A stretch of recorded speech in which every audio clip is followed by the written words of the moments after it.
Work,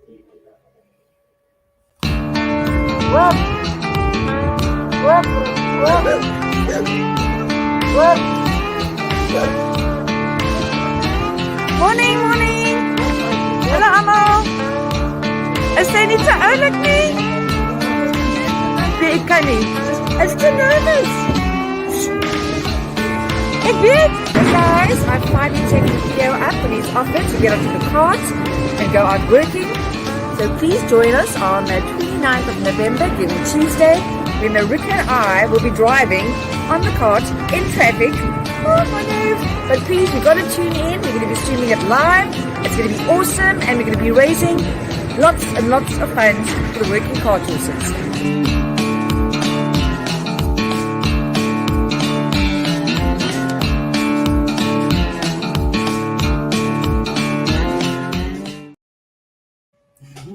Hello everyone, Karen and Marika here from the Cart Horse Protection Association, and you are watching Coffee with Cart Horse. Thank you so much for tuning in.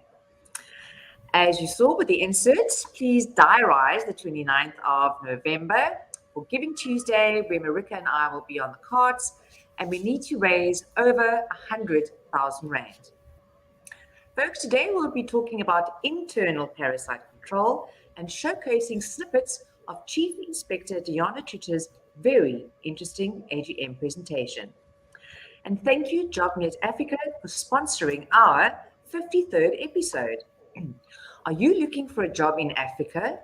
JobNet Africa is the most reliable website for international professionals that are looking for careers in Africa. Their platform is available for everyone who would like to live and work in one of the beautiful parts of Africa. Please feel free to contact them on jobnetafrica.com. If you have any questions about the jobs in Africa, upload your profile on their website and make sure you do not miss out on your dream job. If you wish to sponsor an episode for just 500 Rand, please contact me on the email on your screen. I would love to hear from you. Our program really received thousands of views. As you can see by the following slide, horses suffer from a large amount of different kinds of worms. Oops, there's two on the screen. We're just going to take the one off.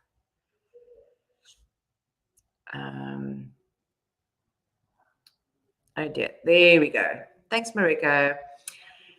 As you can see, horses suffer from a large amount of different kinds of worms.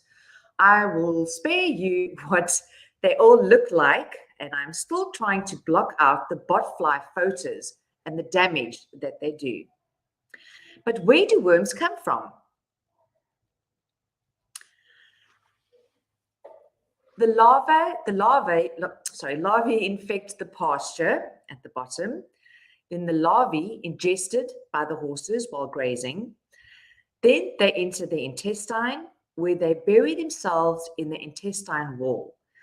Within the intestine wall, larvae develop inside cysts, and then they emerge from the intestinal wall and into the back of the gut, and then the adults lay eggs, which are excreted in the droppings, and then the eggs hatch into larvae, and the cycle goes around all over again. But we offer the cart horses deworming for free, and this is done about every 4 months or so. We also deworm the non-working horses in their yards, otherwise the exercise is actually pointless. Because many of the worms which affect the horses are becoming resistant to chemicals, a fecal egg count is a very valuable procedure. A fecal egg count counts the number of worm eggs found in the horse's manure and is used to monitor the worm burden in a horse. The results are presented as eggs per gram in the manure, and the number of eggs is an indication of the number of adult worms in the gut of the horse, as you can see on the slide as well. And this procedure is to detect dewormer resistance, to monitor pasture contamination, and to select animals for their genetic ability to resist worms. We do fecal egg counts at our recovery and rehabilitation center, but unfortunately, we cannot do it for the cart horses as, for one, it is very, very expensive. Two, you don't know whose manure belongs to which horse. And three, horses move around a lot.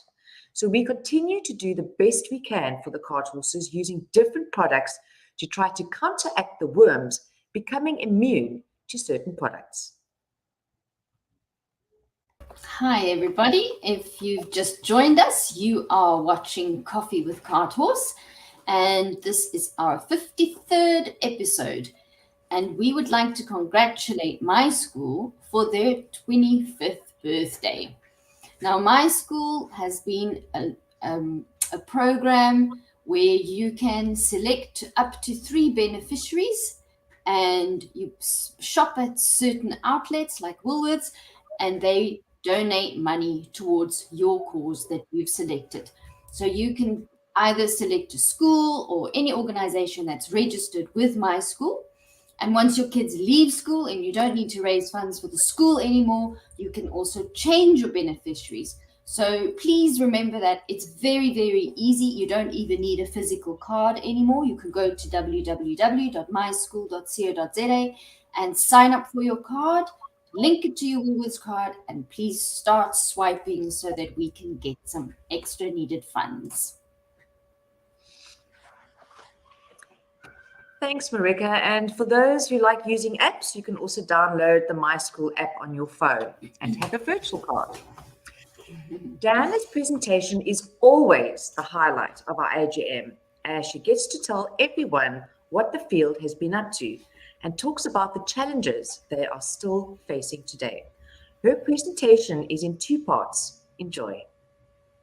Welcome, and please come into our office, the Bucky and the horse box. Let we show you what we did this past year, which was extremely challenging. But I think the people in the Cape Flats and everywhere in Cape Town, the surrounding areas, they got a little bit irritated and frustrated. And the result was extreme violent protest actions. And if I say extreme violent protest actions, I mean, it is not only the normal burning of the tires in the street, but it's also the stone throwing at the cars, and became extremely dangerous. And most of the routes would be the routes that we have to take to get to our horses. It would be this particular photo at the bottom would be just behind us. It would be Stellenbosch Arterial, Symphony Way, Lower Lansdowne Road, by Mission Station, Danafontein. So we had to find various of ways to get to our horses. Sometimes we had to turn back, that we couldn't get to our horses. So it was a tough one. The protest actions, the law enforcement agencies, the SAPs and law enforcement, that they did what they could, and that's exactly what they did, what they could. We all were extremely glad for all the rain that we received, that we had the past year. It was wonderful. It was really fantastic. But accompanied with the rain was a heck of a lot of flooding. Now, this photo was taken in a formal build-up area called Netrag. It was during these floods. You can see the waters covered the tarmac road. Floods are going into the stables, into the garage areas, and into the homes. Now, this is a build-up area. Now, I just want you to picture an informal settlement where the water table is very high, where the water is now coming from below and from above, and what it will look like and what it should feel like there. Many of our horses, or some of our horses, had to be evacuated. Funny, it was really very difficult with the floods and then the protest actions as well. During all the wonders of nature providing us with water, nature provided us with life as well. This mare fell down, and that poor foal was born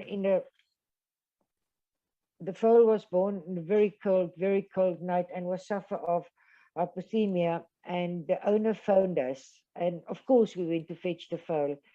At the time the foal got to Epping, the vet was already waiting for the foal.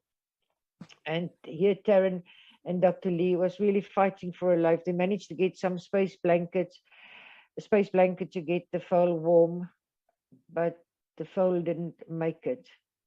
Now I've got a very extreme cynical opinion with regards to the foal that sadly died. I don't know whether I'm glad or whether I'm sad. Sad in the sense that this foal was born on a very cold night. This foal never had the joys of life. It was hungry. It died. I'm glad that I know that this foal will never ever be cold again, never ever be put in a cart, never ever be abused or go hungry. So if it's that is my view. If it's too cynical for you, I truly apologize. I don't know. I truly don't know what to say about gang violence. I've mentioned it in my reports. Our government think they know all about the gang violence that's happening on the Cape Flats. They don't.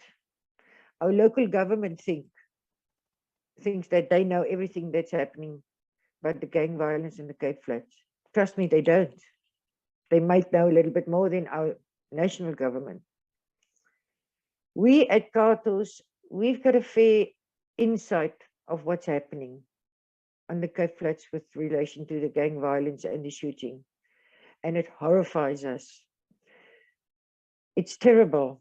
And if it horrifies us, can you even begin to imagine what the people on the Cape Flats should feel and look like and live like during these violence? And the violence is random, they're brutal, and for times we refer to the areas when there's lots of shooting that the areas are hot. And for times it's weeks on end when the areas remain hot, so to speak. You stand in front of the house the 1 minute, and the next minute you hear the gunshots. It's a complete ripple effect, not only on the karting industry, but it's got a ripple effect of the people of the Cape Flats, and it's a negative effect. In this specific case, this gentleman lying there, his name was Wasif Muhammad. His nickname was nogal Spag. And Melanie confiscated his last horse, Nancy, who's still at R&R. Now, he went from Bonteheuwel to visit a friend, and he went through the wrong area, and he was killed. I refer to the ripple effect of what the gangs have. When I refer to the ripple effect of what the gangs have in the industry, it is that I feel at times the shooting of the gangs and the violence of the gangs are holding the people hostage in their own homes. The horses couldn't go out to work. They couldn't come in to us to buy feed for the horses. In this scenario, in this case, this gentleman stay in, Dawn, you might even know him, he's Sadiq Barnett, from the days when you were chairperson. This gentleman stay in Bonteheuwel, and his 24-hour-old foal was bitten by a dog, which is normally under normal circumstances very easy to treat. But because the foal was so young, we got the vet out. And the vet was treating her, and then the vet, we had to do follow-up treatments. But because the area was very volatile, the vet decided to change the follow-up treatment to oral meds that the owner can give the medication to the foal himself, which is all good. So the horse and foal was loaded up in the horse box, and when on our way, the owner said, "But listen, you can't take the main foal to my house because it's too dangerous. You need to leave it, or you need to drop it off at my friend's house where it's the safest," which is still okay. What we did, drop them off. What we didn't know was that the owner then phoned someone else to collect the foal and him and took it to his house. So he separated then the mare and foal. And I think his line of thinking was that he has to give the medication to the foal. Now, as you know, a foal needs needs milk, and the owner decided, well, cow milk will have to do it for now, which then brought a lot of other problems. And I don't think I have to tell you the outcome of this poor foal. And this is sad. And I'm not glad because of this. The inspector for cattle on the Cape Flats, where horses are working to generate their income, is as difficult as hell.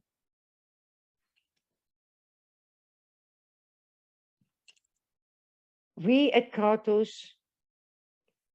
I don't want to say, but once every day, one of those lists, one item of those lists will happen to one of our inspectors.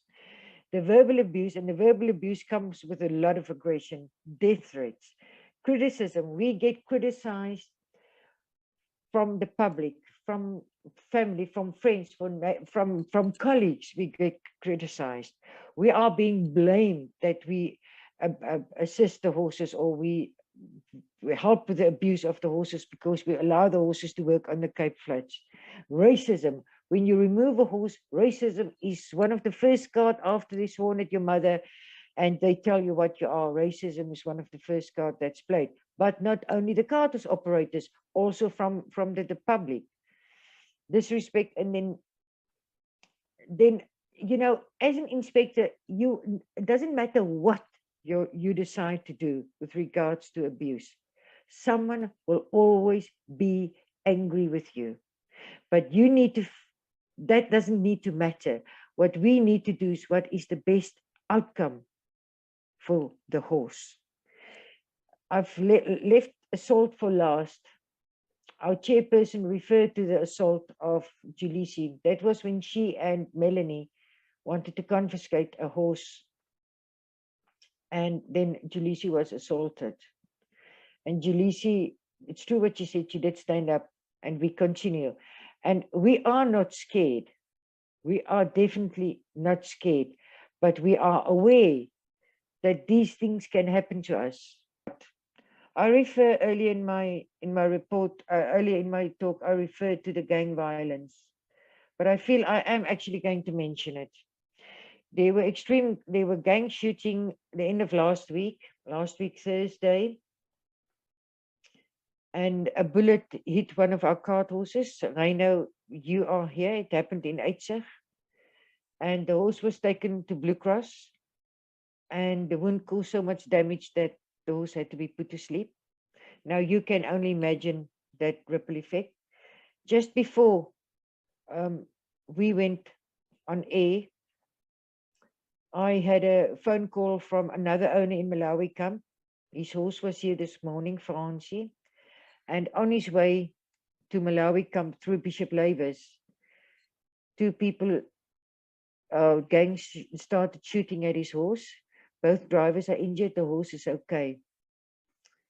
So that is, it is so random. You never know when it can start. Right. Now, if this horse was in good condition, had nice shoe, was properly fitted, good harness, good working cart, then we would probably look a different way. We would stop and we would talk a lot of nonsense and make joke with the drivers. But this is abuse, and this is a non-registered horse working. This is pleasure horse, non-registered horse. The cart is badly loaded. The half of the load is hanging off at the back. The wheel is getting flat. It's so heavy that the two gentlemen can't even push the horse. The same thing here. Look at the condition of this poor horse. I wish you can see him now. He's at R&R. He's absolutely beautiful. A non-registered horse. Pleasure horses. Now, this is where we have to start asking the question. All these photographs that I've discussed with you are pleasure horses and non-registered horses. There's currently an influx of pleasure horses and horses that's being used as non-registered horses to work. And the worst of all is like this gentleman, they can't really take care of their horses.